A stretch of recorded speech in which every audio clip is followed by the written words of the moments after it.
Okay. Well, maybe it's time to talk to some of my companions. Let's just check them out. See how they're doing. Hey there. What can I do for you? Let me ask about your brother. I'm sorry for the way I acted before. It's just that when it comes to Lena, I tend to get a little worked up. Why do you hate her so much? My brother and me had a good thing going. Sure, Griff had his run-ins with the law on Terrace, but we got by okay. Until Lena came and ruined everything. I'm so sorry. She was a dancer at the cantina where my brother used to go play Pazik. Griff could be a real smooth talker, and it wasn't long before the two of them were dating. But Lena was used to dating rich Teresian nobles, guys with mountains of credits. Griff could never give her the lifestyle she was used to, no matter how hard he worked. You mean no matter how much he stole? Did Lena dump him? I thought Lena would brush Griff off when she saw how poor he was, but for some reason, she stuck around. I guess she saw the potential for a big payday down the road. So what happened? After they'd been together for a few months, Griff told me he was leaving Terrace. He and Lena were gonna try and make their fortune off-world. He promised as soon as he made enough credits he'd come back and get me, and we'd all live like royalty. That was 2 years ago. I haven't seen him since. I don't even know where he went. Maybe something happened to him. Oh, I know what happened. As soon as she got him off Terrace, Lena sunk her claws into Griff butt good. She twisted him around her little finger and made him forget all about me. I know I'll probably never see Griff again. But part of the reason I came with you was the hope that I could find out what happened to my brother. Don't worry. I won't let the search for Griff get in the way of what we're doing. Let's just get back to the task at hand. Is there anything else I can help you with? Feel like playing some Pazik, girl? Want to practice your skills, eh? Sure.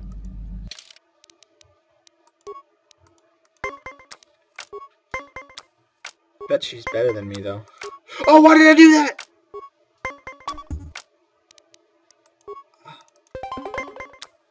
I just got some big cards, is all. Yeah, girl.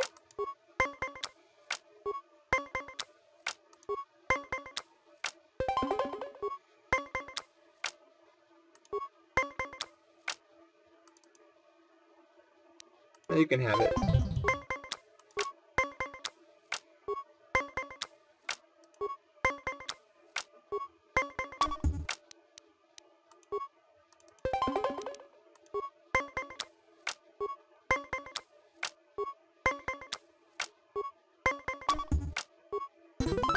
Oh, damn.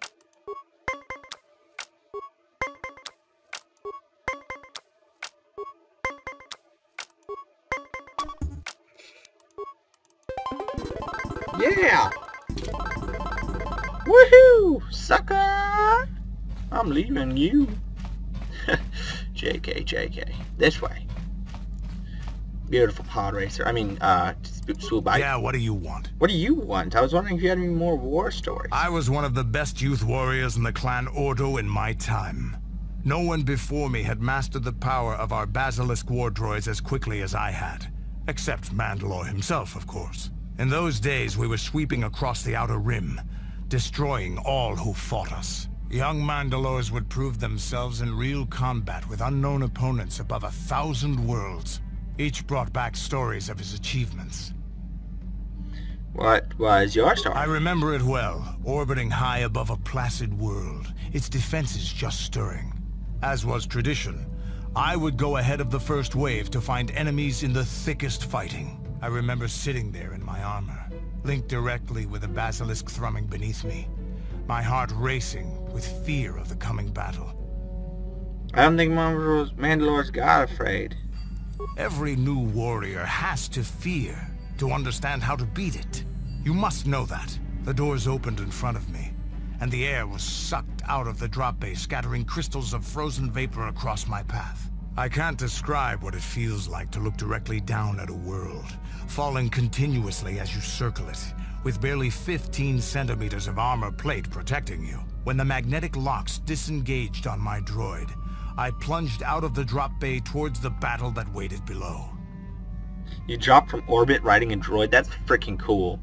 The exhilaration, the euphoria I felt as I streaked into the atmosphere, dodging self-guided projectiles and beam weapons, was unmatched. An 80-kilometer plunge through the atmosphere, dodging and weaving, the outside of my armor glowing like the sun with the heat of re-entry. And with barely 30 meters to spare, I twisted and skimmed the surface, firing at the giant beam generators that were in my path.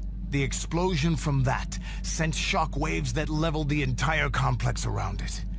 It was the moment of my life. I want a basilisk war droid. I'll never forget those times. But things are different now. We can't go on fighting the way we did. There are too few of us left now. But I really don't want to talk about this anymore. I trust I satisfied your curiosity for now. Is there something else you want to know? Can you make me an adrenal stimulant? Stimulants make a warrior out of even the weakest human. Here's a speed-boosting stimulant. There anything else? Hey, don't worry. I think you've got enough there as it is. You don't want to overload yourself on A real warrior knows his own limits, and there anything else? Nothing more for now. I'm gonna save it again and just continue on my day, talking to my people. Statement. HK-47 is ready to serve, Master. Good. I would like, I would begin a fighter simulation, yeah. Statement. Certainly, Master. Allow me to input the proper sequences into the ship's computer. Are you ready to... Yeah, go ahead.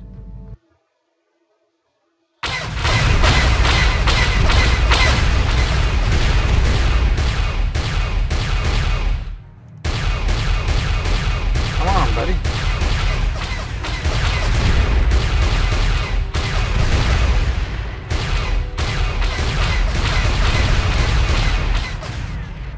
Come here. Where are you?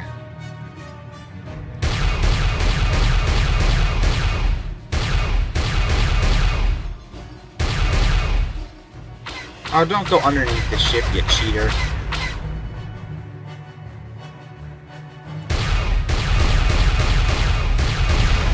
Yeah, suckers. Statement.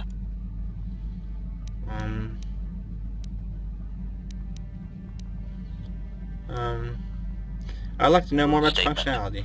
I know some...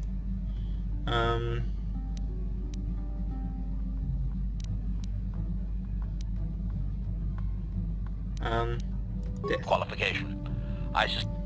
So you lied to me. We already had this conversation. Answer. There have been numerous repairs. The fact that... Is there any way to repair you? Some of my motor functions can be safely repaired, Master. I have safeguards installed to protect that core that I cannot deactivate. It is... So I can restore your memory. The deep conjecture. Okay.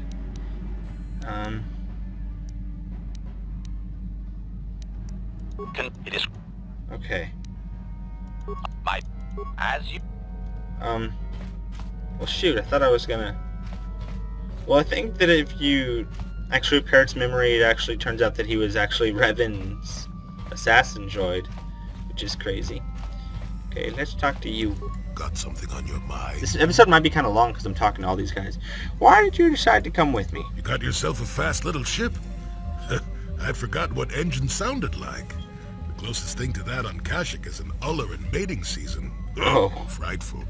Oh my. Or it could be for the free food. What's the gunk that comes out of a synthesizer on this bucket anyway? Do you never clean the darn thing? Seriously, tell me. I'm old, damn it. I'm allowed to be enigmatic when I want to be. And don't you go telling me otherwise. You know, you remind me of someone else I knew ages ago. Pleasant enough fellow, great destiny, all of that. Breath like a bantha. Is this a comment on my breath? I ate plenty of gum. No, but it could be. An Anduvian salt tablet would clear that right up, you know. Anyway, where was I? Oh yes, Andor Vex was his name. The Force swirled around him like a hurricane. That's how great his destiny was. Is that what you see around me too? Well, it's not so much a hurricane as a slight breeze. But that doesn't mean anything. Destiny is sometimes in the eye of the beholder. Well, it turned out that poor Andor believed a wee bit too much in the infallibility of that destiny. That overconfidence turned out to be his downfall. supposed to be some meaning to this? I don't know. Are you overconfident? I hadn't noticed. Even if I had, I would never comment on it. We're talking about Andor, remember? Let's see. Oh yes, Andor's downfall. I was pretty young myself when it happened. At the time, I thought that Andor's destiny couldn't be more boring. How young are we talking? Well, let's just say that I was a strapping young lad with a full head of hair, and Coruscant was a small town with a well. I was just about to abandon Andor to whatever the Force intended for him when his ship was overtaken by a Dimian warship. Now, you've probably never heard of the Dimians, but at the time they were a nasty lot led by a nastier overlord named Krat. Tall fellow, big teeth. Krat has us hauled onto the bridge of his ship for questioning, and that's when I knew that Andor's destiny was at hand. Andor killed Crate, I take it? Of course he did. Haven't you been listening? It was not in the way you'd probably expect, though. Well, Andor decides that his destiny makes him invulnerable and starts making all sorts of demands. Free me now. I'm not answering questions. Blah, blah, blah. Don't you know who I am? Krat decides he's had enough and begins crushing Andor's neck. I told the boy he should have kept his mouth shut. I think he agreed, too. This could have just been gurgling noises. Well, anyway. Finally, Krat has enough of Andor and tosses him aside into this giant energy intake shaft. Andor gets sucked in and starts bouncing around, screaming. Maybe Andor hit something sensitive on the way down, or just didn't agree with the reactor core. Next thing I know, all the ship's alarms are ringing. You're kidding me. Everyone panics, and I run, barely making it to the ship in time before the explosion. Krat dies horribly, and the Dimians never quite recovered. Changed the political course of the entire sector for centuries to come. I'd call that quite a destiny, wouldn't you? Why can you be so mean to him? But how can you ever be sure? Does this have to do with you coming with me? Well, hey, the chances may not be great, but when one has the opportunity to see something like that twice in a lifetime. Anyway, go on. My throat is dry and you're making me cranky. Shoo! Oh my. Okay. Programming spike, please. Thank you. You don't talk much, do ya? Weep boop beep beep. Just chime in if you ever have any advice. Okay, what else? What else? What else? Let's talk to her. How may I be of assistance to you, Padawan? I was wondering if we could talk. What is it you would like to speak to me about? How did you become a Jedi? How I came to be a Jedi? I am sure you would not find it very interesting. Are you sure you would like to hear?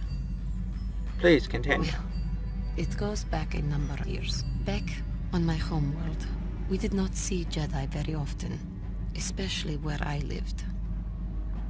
Where did you live? The hind end of space. A pit of a world, to be sure, where Jedi rarely tread. But we had heard of them.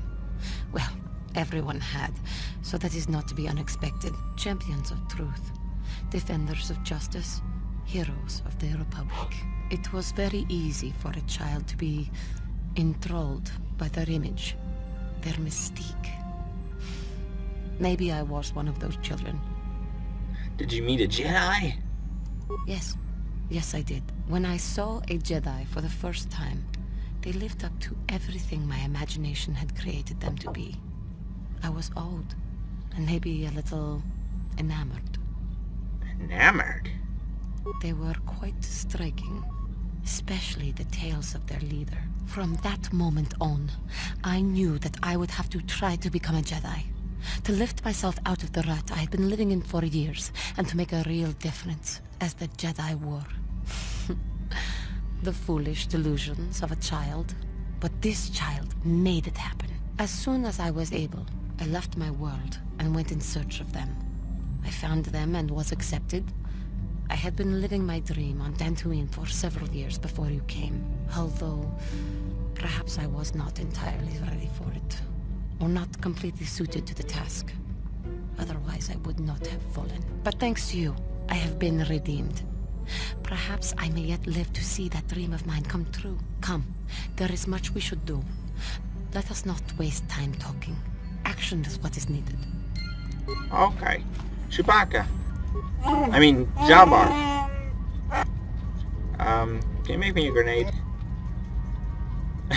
I want more! Can you tell me about yourself? I'm grateful for that. Why is your request to take Bacca's sword? I'm not sure. I really know. Father expects as much of me. I'll bring it back to Kashyyyk, whatever happens then.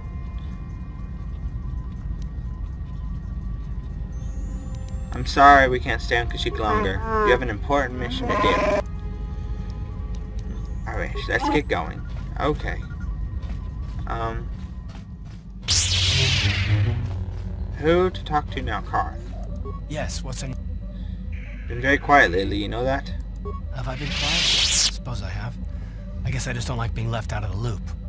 Left out of the loop? I don't understand. Left out of the loop, you know, not being told anything, strung along. Don't be a dick. It's really starting to irritate me. For one thing, I want to know what the Jedi Council said to you. They pulled you in there and refused to tell me a thing about it. I'm rather curious to know what went on, and why they didn't keep you on Dantooine for training. Isn't that strange? Why should anything that I do seem...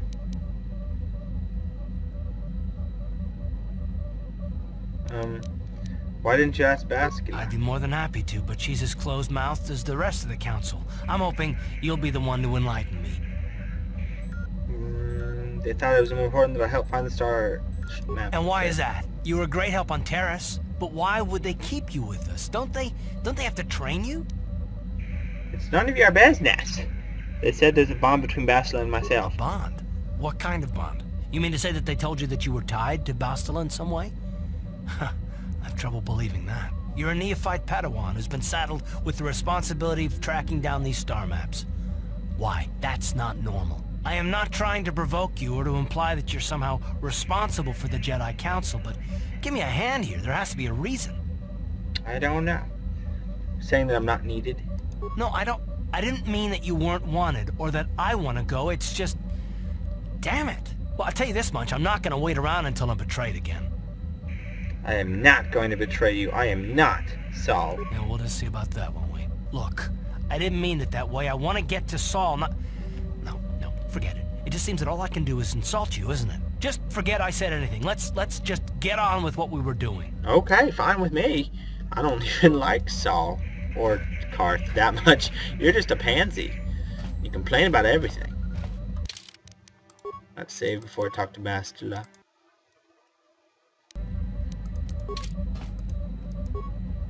How can I help? Help me with the stowaway problem. I'm confident that you can deal with that on your own. What the hell, girl? I thought there was more of a story behind her. Okay, well, I think I'm going to end it here. Thanks for watching. Leave a like and favorite if you enjoyed, and subscribe to become a trooper today. I'll see you guys.